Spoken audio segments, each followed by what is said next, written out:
Faedah kajian.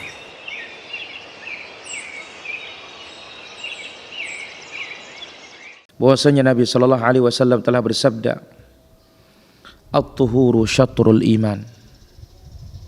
Bersuci, berwudu itu adalah separuhnya iman. Walhamdulillah tamla'ul mizan. Dan kalimat pujian alhamdulillah ini memenuhi timbangan.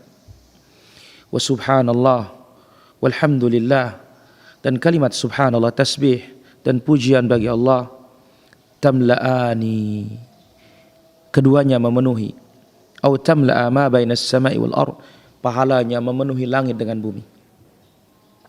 Was salatu nur, salat itu adalah cahaya. Was sadaqatu burhan, sedekah itulah bukti. Was sabru dhiya, kesabaran itu adalah cahaya sinar. Wal Qur'anu hujjatul laka aw 'alaika, dan Quran itu entah menjadi pembelamu atau menjadi musuhmu. Kullun nasi yaghdu, setiap orang berpagi-pagi, faba'i'un nafsahu, ada yang menjual dirinya, famu'tiquha, dengan memerdekakan dirinya dari api neraka, au mubiquha, ada yang menjual dirinya, menjerumuskan dan menceburkan dirinya ke dalam api neraka. Hadis ini sahih, dikeluarkan oleh Al-Imam Muslim di dalam sahihnya. Hadis ini hadis yang sangat agung, mengumpulkan banyak perkara. Ini bagian dari hadis jawami'u kalimin Nabi sallallahu alaihi wasallam. Di antara kalimat Nabi sallallahu alaihi wasallam yang singkat bermakna sangat padat.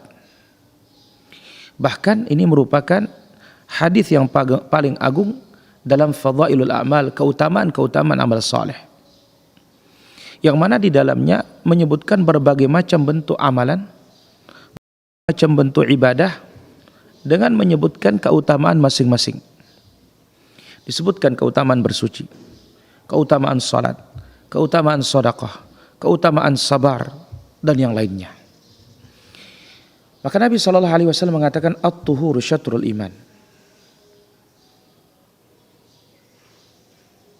Bersuci itu adalah separuh iman.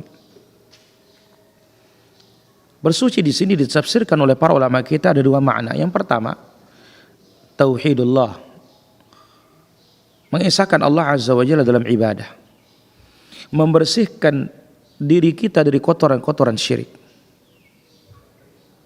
Karena apabila kita tidak bersihkan diri kita dari kotoran syirik, tidak ada gunanya kita salat, tidak ada gunanya kita bersuci secara lahiriah. Allah azza wa jalla berfirman dalam surat Az-Zumar ayat 65, "Walaqad uhiya ilaika wa ilal ladzina min qablik la in asyrakta la yahbatanna 'amaluka wa la takunanna minal khasirin."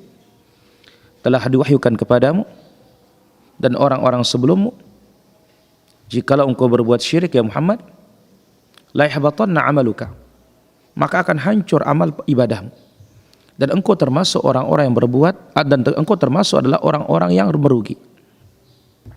Bayangkan kalau Nabi Muhammad sallallahu alaihi wasallam, hamba dan Rasul Allah, pilihan Allah yang termulia, yang tidak bakalan melakukan kesyirikan, diingatkan oleh Allah akan bahaya kesyirikan, maka apalagi kita yang tidak ada jaminan bagi kita untuk tidak terjerumus dalam kesyirikan. Ini makna yang pertama. Jadi makna dari at-tuhur adalah membersihkan akidah dari kesyirikan. Makna yang kedua adalah, dan ini lebih dekat, al-wudu, berwudu. Ya.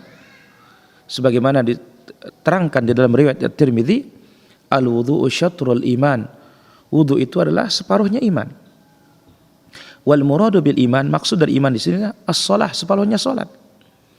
Sebagaimana dalam suratul Baqarah 143, "Wa ma kana Allah liyudhi'a imanakum."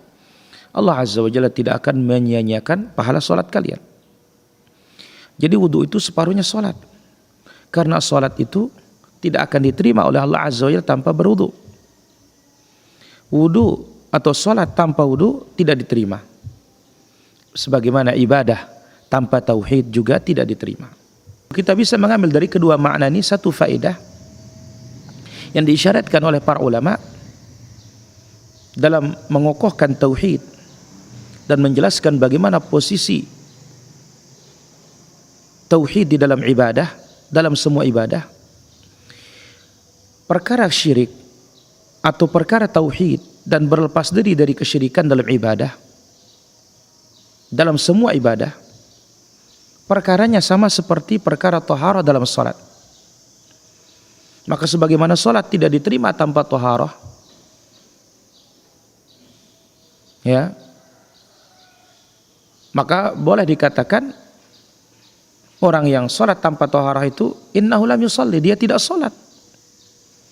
Maka demikian juga orang yang beribadah kepada Allah Azza wa Jalla tanpa tauhid, tanpa menjauhkan diri dari kesyirikan, sah juga kita katakan dia itu tidak beribadah kepada Allah Subhanahu wa taala, dan dia bukan menghambakan diri kepada Allah Subhanahu wa taala. Karena seseorang tidak dikatakan hamba Allah kecuali apabila dia ikhlaskan, ya, ikhlaskan seluruh ibadahnya hanya kepada Allah Subhanahu wa taala. Maka ibadah tanpa tauhid ini adalah sama dengan salat tanpa at-taharah. Salat tanpa taharah tidak sah, maka ibadah tanpa tauhid juga tidak sah.